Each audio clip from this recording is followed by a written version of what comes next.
Assalamualaikum warahmatullahi wabarakatuh. Baiklah, di sini saya akan menjelaskan dua materi tentang hukum internasional, yaitu masyarakat dan hukum internasional dan sejarah hukum internasional dan perkembangannya. Baiklah, sebelum saya menjelaskan materi tersebut, alangkah baiknya saya memperkenalkan diri saya terlebih dahulu. Perkenalkan, nama saya Fadal Yudiun Nahrawi dengan NPM B1A021280 dari Universitas Bengkulu, Fakultas Hukum, Prodi Ilmu Hukum kelas F.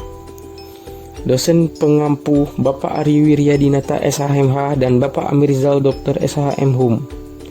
Baiklah, yang pertama saya akan menjelaskan tentang masyarakat dan hukum internasional. Teori-teori itu satu aliran hukum alam. Tokoh Plato, Aristoteles, Thomas Aquinas, dan Grotius. Dalam Aristoteles mencatat bahwa selain hukum khusus partikular yang oleh tiap rakyat ditetapkan untuk diri mereka sendiri, artinya dibuat oleh manusia sendiri, juga ada suatu hukum umum atau disebut juga common, yaitu yang sesuai dengan alam. Kalau menurut Grotius, hukum alam berasal dari logika manusia. Di dalam hukum alam, kebiasaan perilaku yang telah disepakati manusia dalam hidup bermasyarakat merupakan hukum.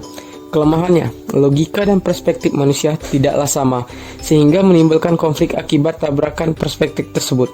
Konflik tersebut juga terjadi akibat perbedaan parameter keadilan antara orang. Yang kedua, aliran positivisme atau disebut juga hukum tertulis. Melihat hukum dari hal yang legalistik atau berdasarkan pada hukum yang tertulis, menurut Jelinek, self-limitation theory. Yang kedua, zone auxeres trait. Yang ketiga, triple Freibarung story. Yang keempat, anzilato pacta sunt servanda. Kelemahannya hanya bersandar pada kemauan negara, karena kedaulatan negara menjadi sesuatu yang lebih tinggi. Yang ketiga, aliran Wiener. Menurut Hans Kelsen, piramida teori yang mendasari lahirnya hierarki peraturan perundang-undangan. Kelemahan kembali pada Grundnorm. Yang keempat, aliran Prancis, Stelle Fossile Duguid de Fact Social, atau juga kebutuhan secara historis, sosiologis, dan biologis. Karena negara adalah zon politikon, merupakan akibat ada kebutuhan di masyarakat mengenai kepentingan hukum tersebut. Zon politikon mendasari hubungan subjek hukum internasional. Yang kedua, saya akan menjelaskan sejarah hukum internasional dan perkembangannya. Dari mana hukum internasional lahir? Dari Perjanjian Westphalia dianggap sebagai titik awal lahirnya hukum internasional. Setelah lahirnya perjanjian tersebut, negara-negara Eropa mulai menetapkan aturan guna mengatur hubungan mereka. Terdapat hubungan yang erat antara hukum internasional dengan masyarakat internasional. Menurut Mokhtar Kusumaatmadja, bahwa untuk meyakini adanya hukum internasional, maka harus ada pula masyarakat internasional sebagai landasan sosiologis. Pada bagian lain dikemukakan juga bahwa hukum internasional dalam arti luas, termasuk hukum bangsa-bangsa, maka sejarah hukum internasional itu telah berusia tua. Akan tetapi, bila hukum internasional diartikan sebagai perangkat hukum yang mengatur hubungan antar negara, maka sejarah hukum internasional itu baru berusia ratusan tahun. Menurut Kusumaatmadja, Mokhtar, dan E.T.R. Agois. Ada juga pendapat serupa yang dikemukakan oleh J.G. Starke bahwa pengungkapan sejarah sistem hukum internasional harus dimulai dari masa paling awal, karena justru pada periode kuno kaidah-kaidah yang mengatur hubungan antar masyarakat internasional berupa adat istiadat, traktat, dan kekebalan duta besar pengaturan perang ditemukan sebelum lahirnya agama Kristen di Indonesia dan Mesir kuno. Sejarah hukum internasional perkembangannya terbagi tiga, yakni zaman kuno.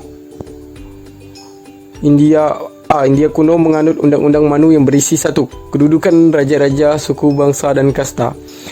Kedua, utusan raja atau diplomat.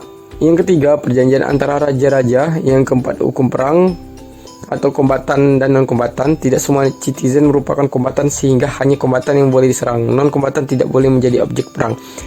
Yang kelima, memperlakukan tawanan perang. B. Yunani kuno. Dari abad ke-6 sebelum Masehi sampai abad 12 Masehi. 1. Hukum antar polis di bidang perdagangan. 2. Wakil negara disebut konsulan. 3. Adanya badan arbitrase Romawi kuno. Ini tidak ada aturan baru di bidang hukum internasional. Kedua, berlakunya hukum Romawi dengan penerapan asas-asas hukum perdata atau asas pacta sunt servanda, asas occupation, asas bona fide. Yang ketiga, hukum internasional tidak terlalu berkembang karena hanya mempraktikkan hukum Yunani.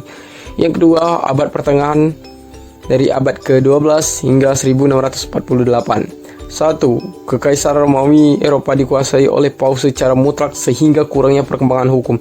Yang kedua, Kekaisaran Bizantium atau Turki, berkembangnya hukum diplomatik. Yang ketiga, Kerajaan Arab yaitu Kerajaan Islam, berkembang hukum perang. Yang ketiga, zaman modern 1648 sampai 1945. Ditandatanganinya Perjanjian Westphalia 1648, yaitu berisi 1. Berakhirnya Imperium Romawi, 2. Merdekanya negara-negara bekas jajahan Imperium Romawi dan terpecahnya negara atau kekaisaran besar menjadi negara-negara yang lebih kecil. 3. Dipisahkannya hukum negara dengan hukum agama yang kemudian melahirkan sekularisme. Terima kasih.